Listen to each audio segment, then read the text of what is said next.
네, 오늘은 사사기 6장 6절부터 10절까지의 말씀으로 여호와께 돌아가자라는 제목으로 함께 말씀 나누도록 하겠습니다. 오늘 말씀은 이스라엘 역사 중에 사사시대의 이야기입니다. 사사시대는 이스라엘의 첫 번째 왕인 사울 왕이 다스리기 이전의 시대로 왕이 없었고 이스라엘의 위기 때마다 사사들을 세우셔서 다스리셨던 그러한 시대가 바로 사사시대입니다. 그리고 우리가 사사시대 이야기를 기억할 때 꼭 한 가지 기억해야 될 것은 매번 등장하는 패턴의 이야기가 있다라는 것입니다.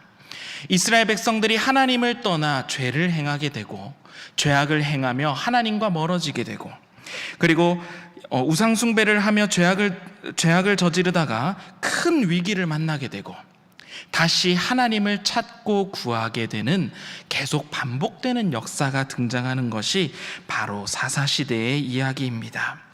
이러한 일들이 있을 때마다 하나님께서는 사사를 세우시고 그 사사를 통해 이스라엘을 회복시키시고 구원하는 역사가 반복되어져 나타납니다.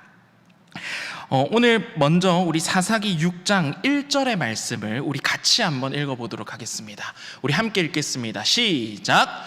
이스라엘 자손이 또 여호와의 목전에 악을 행하였으므로 여호와께서 7년 동안 그들을 미디안의 손에 넘겨주시니. 아까 제가 말씀드렸던 사사기의 패턴입니다. 이스라엘 자손이 또 악을 행하게 됩니다. 결국 하나님과 멀어진 백성들은 미디안이라고 하는 족속들로부터 큰 고통을 받게 됩니다. 어떤 고통을 받게 되는지 뒤에 이어지는 말씀에 나오는데요, 이스라엘 백성들이 씨를 심어서 농작물을 수확하기 위해 씨를 심으면 항상 그때가 되면 미디안에서 쳐들어와 이스라엘 백성들의 모든 농작물을 망치고 가축들과 그들의 모든 소유를 빼앗아 가게 됩니다. 무언가를 새로 시작하려 할 때면 그때면 미디안이 쳐들어와 모든 것을 빼앗아 가게 되고, 이스라엘 백성들은 더 이상 무엇을 시작할 수조차 힘이 없는, 그리고 이제 더 이상 굶어 죽게 되는 상황까지 이르게 된 것입니다. 사사기 말씀을 잘 읽어보면 이스라엘 백성들은 무려 7년 동안 이러한 고통을 겪었다라고 성경 말씀에 기록하고 있습니다. 이제는 더 이상 자신의 힘으로는 살아갈 수 있는 힘조차 없을 그때, 결국 이스라엘 백성들은 그동안 자신들이 외면했던 하나님을 찾기 시작합니다. 그리고 그 하나님 앞에 부르짖기 시작하는 것이 오늘 본문 말씀 7절 말씀입니다. 우리 함께 7절 말씀을 같이 한번 읽어보도록 하겠습니다. 다 같이 시작. 이스라엘 자손이 미디안으로 말미암아 여호와께 부르짖었으므로. 여러분 한번 상상해 보시기 바랍니다. 이스라엘 백성들이 이 절박한 상황에, 이 고통 속에서 하나님께 뭐라고 부르짖었을까요? 아마도 이렇게 부르짖었을 것입니다. 하나님 살려주세요. 이러다가 우리 이제 다 죽습니다. 이젠 더 이상 먹을 것도 없고 죽는 일만 남았습니다. 하나님 도와주세요. 하나님 저 악한 미디안 군대를 무찔러 주시고 하나님 그 악한 미디안 군대와 싸워 이길 수 있는 위대한 용사를 우리에게 보내주세요. 이렇게 하나님 앞에 간절하게 부르짖었을 것입니다. 간절하게 하나님을 다시 찾고 부르짖었을 때 하나님께서는 이스라엘의 그 간절한 기도에 응답해 주시는데요, 계속해서 이어서 나오는 8절 말씀입니다. 8절 말씀을 제가 읽어보도록 하겠습니다. 여호와께서 이스라엘 자손에게 한 선지자를 보내시니. 여기까지만 읽도록 하겠습니다. 이스라엘의 간절한 부르짖음에 하나님께서 응답해 주시는데, 오늘 8절 말씀을 잘 읽어보니까 한 선지자를 그들 가운데 보내셨다라고 기록하고 있습니다. 하나님께서는 즉각적으로 이스라엘의 기도에 응답하시고 한 선지자를 그들 가운데 보내주셨습니다. 그런데 여러분, 선지자가 어떤 사람입니까? 이스라엘 백성들은 미디안 군대와 싸워 무찌를 강한 용사, 군대를 일으켜 싸울 만한 강한 용사를 구했습니다. 하지만 선지자는 전쟁을 하는 용사와는 다릅니다. 선지자는 하나님의 말씀을 대언하는 사람입니다. 선지자는 하나님의 말씀을 전하고 대언하는 사람인데, 하나님께서는 미디안 군대를 무찌를 만한 군사적인 지도력이나 힘을 가진 용사를 보낸 것이 아니라 먼저 하나님의 말씀을 전하는 선지자를 그들 가운데 보낸 것입니다. 마치 여러분 이것이 무엇과 같냐면, 길을 가다가 여러분 갑자기 여러분 차가 고장이 났다고 생각해 보시기 바랍니다. 차가 길에서 고장이 나는 거 여러분 아주 큰 위기의 상황입니다. 그러한 위기의 상황 가운데 빨리 이 일을 해결할 만한 사람을 보내달라고 간절하게 요청했는데, 자동차를 고쳐주는 정비사가 도착한 것이 아니라 마치 목사님이 도착한 것과 같은 그러한 상황인 것입니다. 이스라엘은 전쟁에 능한 용사를 기대했을 것입니다. 빨리 막강한 군대를 일으켜 미디안을 무찌르는 일이 그들에게 있어서는 급한 일처럼 보였습니다. 당장 생사가 걸린 급박한 상황 속에서 그 누구보다 급박하다는 사실을 잘 알고 계신 하나님께서는 용사를 보내기 이전에 하나님의 말씀을 대언하는 선지자를 먼저 보내셨다는 것입니다. 하나님께서 보내신 선지자는 먼저 모든 이스라엘 백성들을 불러 모으기 시작합니다. 모든 이스라엘 백성들이 다 모였을 때 선지자는 이스라엘 백성들의 죄악에 대해 꾸짖기 시작합니다. 살려달라고 이스라엘 백성들이 외쳤는데 또 혼이 나고 있는 모습인 것입니다. 이스라엘 백성들은 당장 눈앞에 있는 위기에서 벗어나기를 구했습니다. 지금 당장의 고통과 고난을 하나님께서 해결해 주시기를 원했습니다. 그런데 하나님께서 원하시는 회복은 이스라엘이 기대했던 것보다는 조금 달랐던 것입니다.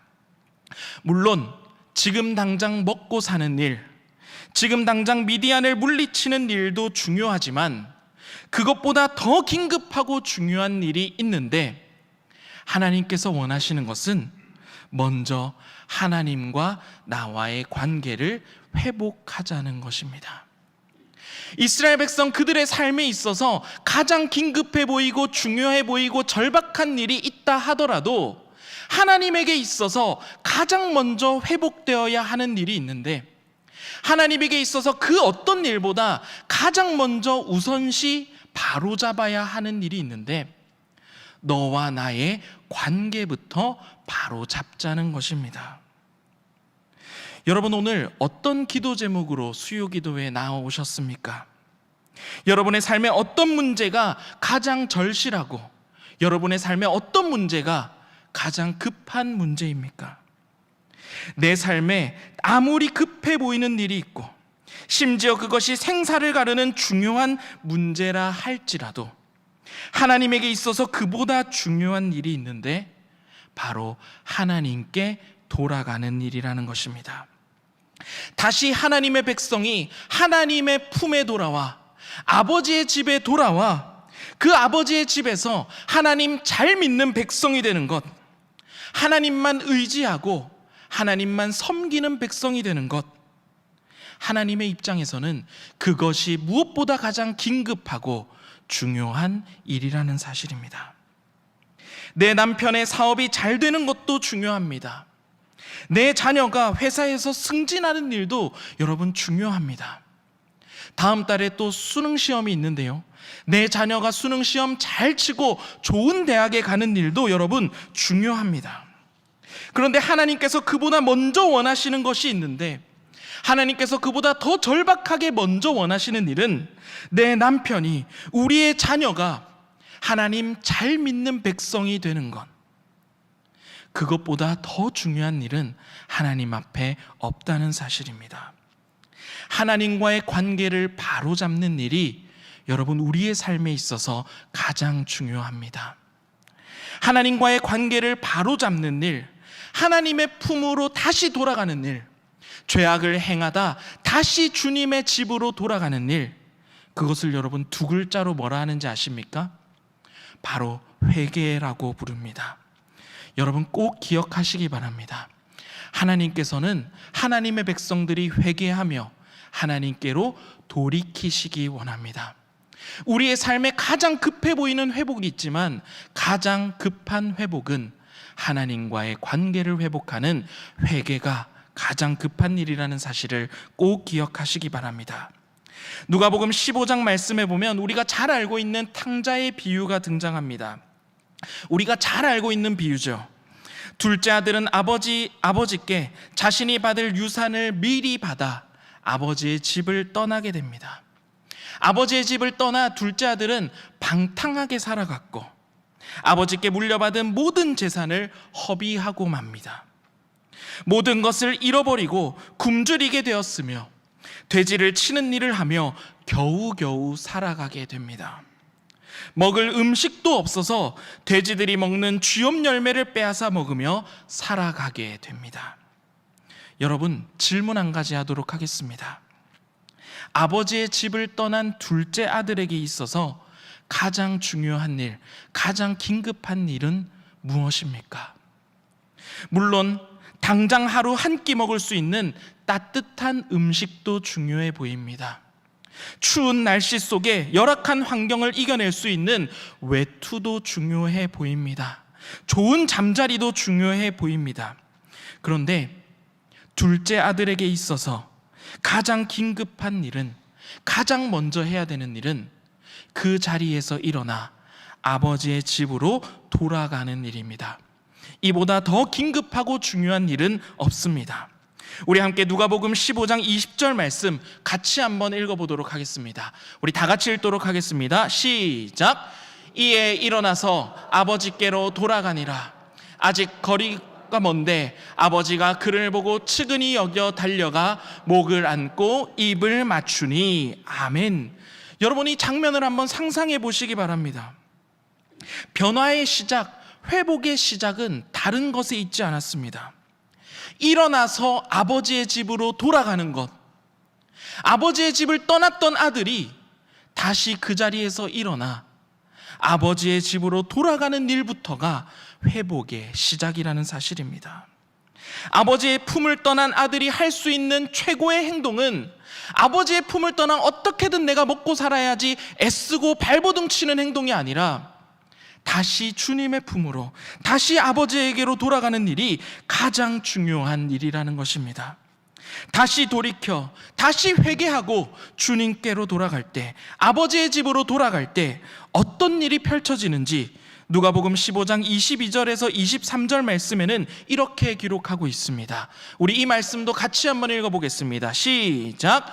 아버지는 종들에게 이르되 제일 좋은 옷을 내어다가 입히고 손에 가락지를 끼우고 발에 신을 신기라. 그리고 살진 송아지를 끌어다가 잡으라. 우리가 먹고 즐기자. 아멘. 아버지의 집으로 돌아가니 아들은 신분이 바뀌게 됩니다. 돼지를 치는 실패한 거지에서 아버지의 존귀한 아들로 그 신분이 바뀌게 됩니다. 굶주리고 아무것도 못 먹고 헐벗었던 아들은 아버지의 집을 돌아가자 제일 좋은 옷을 입게 됩니다. 손에는 가락지가 끼워지고 맨발로 돌아다녔던 아들에게는 신이 신겨지게 됩니다. 아버지께로 돌아가는 그 행동의 시작이 이 모든 것들을 해결할 수 있게 되었던 것입니다. 아버지의 집으로 돌아가니 그동안 둘째 아들이 겪었던 삶의 모든 문제는 다 해결되게 된 것입니다. 여러분, 기억하시기 바랍니다. 우리의 삶의 많은 문제들은, 우리가 살아가다가 만나게 되는 수많은 위기들은 사실 하나님께로 돌아가면 다 해결되는 줄 믿습니다. 아버지께로 돌아가는 그 일이 위대한 일의 시작이었던 것입니다. 오늘 본문 말씀의 이스라엘 백성들도 마찬가지입니다. 하나님께서 원하시는 진정한 회복은 눈앞에 보이는 위기를 극복하는 것도 중요하지만 자신의 백성들이 다시 하나님께로 돌아오는 일이 하나님에게 있어서는 그 무엇보다 중요한 일이었습니다. 죄에서 돌이켜, 죄악을 행하던 삶에서 돌이켜 다시 하나님의 품으로 돌아오는 것, 다시 아버지의 집으로 돌아오는 일이 가장 먼저 해야 되는 중요한 일이라는 것입니다. 그리고 이 중요한 일을 회개라고 부른다고 했습니다. 진정한 회복의 시작은 회개로부터 시작한다는 사실을 여러분 꼭 기억하시기 바랍니다. 교회의 역사에서 부흥이 있었던 곳에는 언제나 회개가 있었습니다. 1907년 평양 대부흥운동이 그랬습니다. 회개로부터 시작된 운동이었고 한국교회 역사상 가장 큰 부흥운동이 되었습니다. 부흥이 있었던 곳을 잘 살펴보면 항상 그 시작에는 하나님께로 돌아오는 회개가 있었다는 것입니다. 오늘날 사람들이 이야기합니다. 이제 더 이상 한국교회에는 부흥이 없다고 이야기합니다. 부흥이 없는 시대라고 이야기합니다. 더욱 안타까운 것은 교회를 다니는 우리 또한 더 이상 부흥을 기대하지 않는 시대에 우리는 살아가고 있습니다. 그런데요, 부흥이 없는 시대를 살아간다는 것은 우리가 회개하지 않는 시대를 살아간다는 것과 똑같습니다. 부흥이 없는 시대를 살아간다는 것은 하나님의 백성이 하나님의 품에 돌아가지 않는 시대를 살아간다는 것과 같은 말입니다. 진정한 회개 없이는 부흥이 없습니다. 혹시 우리는 회개가 없는 부흥을 꿈꾸고 있지는 않은지, 회개가 없는 부흥을 바라고 있지는 않은지, 회개가 없는 회복을 바라고 있지는 않은지 우리의 신앙을 돌아보시기 바랍니다. 오늘 말씀 마무리하도록 하겠습니다. 여러분의 삶에 지금 가장 큰 일이 무엇입니까? 여러분의 삶에 가장 큰 위기가 무엇입니까? 우리의 삶의 수많은 위기와 문제들이 우리의 삶 가운데 덮친다 할지라도 하나님 앞에 가장 큰 위기는 하나님의 자녀가 하나님을 떠난 일보다 더 큰 위기는 없습니다. 하나님께서는 지금도 자신의 백성들이 아버지에게로 돌아오기를 간절히 원하고 계십니다. 하나님의 품 안에서 진정한 회복과 부흥으로 자신의 백성들을 이끌어 나가기 원하시는 그 하나님의 마음을 기억하는 우리 모두가 되시기 바랍니다. 하나님께로 돌아가는 회개가 여러분들의 삶 가운데 있기를 소망합니다. 아버지의 집으로 돌아가는 은혜가 여러분들의 삶 가운데 충만하게 임하기를 축복합니다. 아버지의 집으로 돌아가는 은혜가, 아버지의 집으로 다시 돌아가 아버지의 집에서 부어지는 크고 풍성한 은혜를, 크고 풍성한 잔치를, 그리고 부흥을 경험하는 신일의 모든 성도 되시기를 축복합니다. 함께 기도하겠습니다.